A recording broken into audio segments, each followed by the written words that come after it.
Hey guys, welcome to college basketball. Welcome to life on the road. There's a reason we play this game. They're very old. Okay, that's the third oldest team in the country. It doesn't have anything to do with what we did in terms of shooting percentages, but this number is atrocious. That was 5 games for us last year. That's the number of turnovers we had. We understand that pounding the ball and dribbling into 3 guys is probably not going to work. And then I can't wait to watch this film and see the uncontested shots. Guys, we don't put our hands up. I'm just being brutally honest. I don't know who to play. But I know we got a lot of good players, and we have to learn to play the right way. We have to learn to fight. We got punched. This game didn't count. But you have to understand when that name on the jersey means to everybody who sees it, you guys have to become harder, tougher, nastier. So we learn, we get better. We go back and we go back and we just punch the time clock and we go back to work. We're still 0-0. 3, family on 3, 1, 2, 3. Family!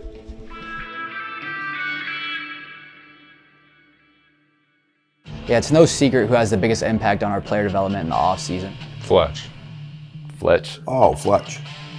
You got to give credit to Fletch. Honestly, he's that guy. 7, 8, 9, 10. Good. This quad's getting better, Will. You probably don't feel that, but. The work with him has been great. So far from being here, I've gained 15 pounds. It's healthy weight too, so it's been good. I've definitely noticed differences on the court from that, defensively and offensively, so it's been great. Good, Will. Push those knees to the outside, don't let them cave. There you go. Get the glutes going. Good. There you go. Yep. Jason. Thank you. Obviously, being a player in college, kind of helped me understand, what the bodies go through. I think when I got into this, one of my goals was to make sure that we do everything we can possibly to keep our guys healthy. And I think if you look at our history here, we've had a lot of success in that area, but it's certainly the way that we train. I think trying to keep in mind that they're basketball players. They're not weightlifters. We're just trying to make the best mover out of each individual athlete that we have to allow them to play basketball. And certainly gaining strength is important, but it's never the primary focus of what we do. So if a guy can't bench press 300 pounds, but he can run up and down the court like Ben Humerkhaus for a long period of time, Ben's going to be a better basketball player because of that. Coach Fletch has done a ton of great things, especially with me. When it came to gaining muscle mass and then being in incredible shape and being an incredible basketball player that's, at the end of the day, healthy. One of the things that Coach Fletch talks about is being great at the boring. We do a lot of things around here that requires a ton of discipline. His energy that he brings every day is, 1 to none. 6 a.m. weights, 4 o'clock weights, he's the same guy. He's consistent every day, and he's in better shape than all of us. He's outworking all of us, and I feel like that's a great trait to have when you're a leader, like that. So we're just following his steps and listening to him, and he's transformed all of us. I say it all the time, literally the best person in the world to work for, and it's Coach Underwood. I think his belief, he's really just be good at your job and I'll leave you alone. When you get that type of trust from the top, it allows you to be creative. He really likes when people push in the creative area. How can we be better? He talks about being 1% better all the time, but he doesn't push that on you. He just talks about it, right? And I think that's what's special about him is his ability to get more out of people by asking the right questions. And whenever you have question-based leadership, I think you get a lot of production out of your staff. His questions have led to an unbelievable performance recovery center. We've got something unlike anyone else in the country. It wasn't, his idea, but it was his questions that kind of led us to get that space. The other thing is he is an everyday guy. I had a lot of opportunity to work for a lot of coaches. The thing that's the most unique about Coach is he doesn't have a bad day. You know what you're gonna get every single day. day in and day out, it's the same. Like, you're not going to be surprised because he is the most consistent dude I've ever been around. When you work for someone like that, you want to be able to provide that same type of environment. That's driven from his everyday mentality, his everyday guy approach. Kylan's putting together a great plate. Eggs and avocado. Eggs and avocado. Strawberries. Protein, healthy fat, berries. That's how we get a six-pack right here. This is how we get a six-pack. Eggs, avocado, berries, every day. Kind of boring. Be great at being boring. Man. Yes, absolutely. Get used to this. So happy. So I can get used to this. Very good, Tommy. Very good. Is that enough strawberry sauce? Okay.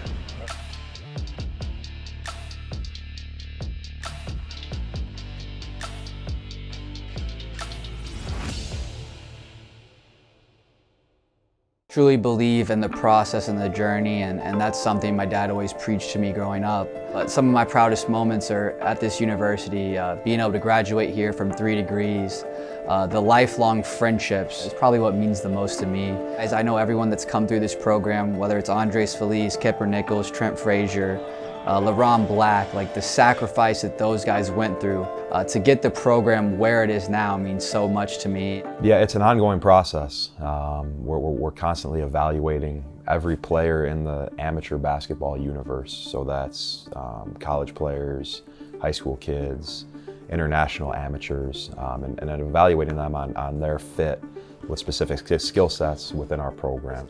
One thing we really dove into this past off season was metrics, much like the combine. You want to find wingspan, true height, hand size, and we really just try to find key indicators, and we like to put guys in a role and envision them in that role, and then see if the numbers support them being able to be successful in that said role. We have an unbelievable support staff. Patrick Biddle, JC Keller, Jack Bourne, Dyshawn Hobson, Quay Jones, previously he's now a full-time assistant. But those guys are really kind of the backbone of everything we do analytically. Patrick, Zach, and JC have done an unbelievable job of kind of building out what I call our internal databases, our internal processes. And that makes my dad's job a lot easier because he's able to digest the information. And one of the things I think that's important when you get so many numbers, how you're able to communicate them, not just to the players, but also to coaches. Yeah, coach will get inspiration from anywhere. He listens to everyone. Everyone in this program has a voice, whether you're a manager, whether you're a graduate assistant, whether you're a video coordinator, associate head coach, it doesn't matter who you are. If you have an idea that can help us win, coach is going to take it seriously. In terms of adaptability, I think it goes back to just how data-driven he is. Most people don't know he was going to be an accountant if he wasn't a basketball coach. His dad worked in insurance, so he's very number-driven. I think last year's a good example offensively. Through the first 4 games, we were really struggling. And in preseason, I thought we were on a really good path. But there was enough data, our turnover rate was too high. We weren't generating enough catch and shoot threes that we wanted. So we were able to tweak some things and found solutions to getting that turnover rate down and trying to generate better catch and shoot threes. And everything we talk about offensively is numbers, 4-on-3s, 3-on-2s, 2-on-1s, and that just happened to be Marcus and booty ball. The one metric that's most important in our program is winning. You can have all the analytics, all the numbers that you want, and we look at all of them, but nothing matters if you can't produce winning basketball. So that's our ultimate goal. I was actually just talking recently to Iota Sumo, and we were talking about how far the program has came since he committed all those years ago. And we were watching the Illinois football game. He was just so proud of the university, how it's grown, the swagger that's back. And I think it's a testament to obviously Josh Whitman, his leadership. It starts at the top. But just everyone's ability to share the vision of what it means to win, how hard it is to win, the sacrifice it takes to win. We've been able to identify high character players that care about winning, and they buy into the Illini way, whether that's with Fletcher in the weight room, with the coaches on the court, and then buying into my dad's everyday guy mentality. When you can pair all of those things, it gets to be pretty special, and you see that Illinois effect.